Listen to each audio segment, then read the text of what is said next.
क्या कहेंगे हरियाणा के 2 होनहार खिलाड़ियों की बास्केटबॉल में? देखिए बहुत ही दुख की बात है और इस दुख की घड़ी में हम सब तो उन परिवार वालों के साथ हमारी सांत्वना है ही, लेकिन जिस परिवार का बेटा जवान बेटा चला जाता है उनके मतलब उनके पेरेंट्स हम सुबह ही मैं हम बात कर रहे थे कि मतलब बचपन में सुनते थे ये चीजें कि जिस माँ बाप का जवान बेटा या बेटी चली जाती है तो उस पर उससे बड़ा कोई तकलीफ नहीं होती। और ये वाकई में अब जब मेरा खुद का बेटा है 5 साल का भी है तो मैं एक माँ होने के नाते मैं मतलब समझ सकती हूँ कि जिसका बेटा चला गया है तो उस परिवार पर क्या बीत रही होगी। बहुत ही मैं कहूंगी कि अनफॉर्चुनेट है क्योंकि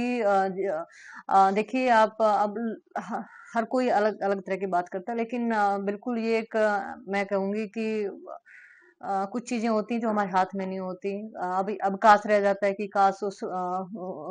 मतलब जो भी बास्केटबॉल का जो नेट था जो भी पोल था उसको पहले देख लिया होता या निगरानी की होती, तो ये बहुत ही अनफॉर्चुनेट रहा है। आप एक प्लेयर हैं, आपको जी। नहीं लगता कि ऐसी फैसिलिटी मिलनी चाहिए, उनकी जाँच होनी चाहिए सभी देखिए पहले गेम से पहले? बिल्कुल आप सही कह रहे हैं कि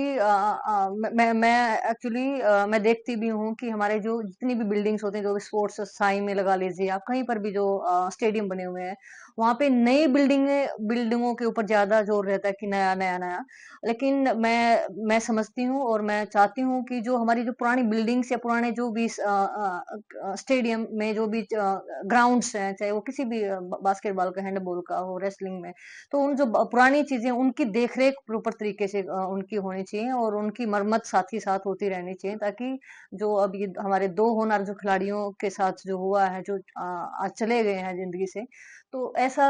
आने वाले और किसी खिलाड़ी के साथ ना हो। देखिए मैं एक किस्सा भी मैं शेयर करना चाहती हूँ कि ये कुछ चीजें होती हैं कि मतलब आपको पता नहीं कि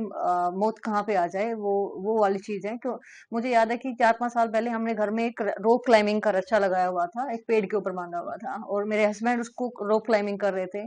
और हम मतलब करते रहते हैं रोप क्लाइंबिंग ना। तो एक दिन मतलब ऐसे ही रोप क्लाइंबिंग क्लाइंबिंग वो कुछ 8-7 फीट के ऊपर होंगे और रस्सा टूट जाता है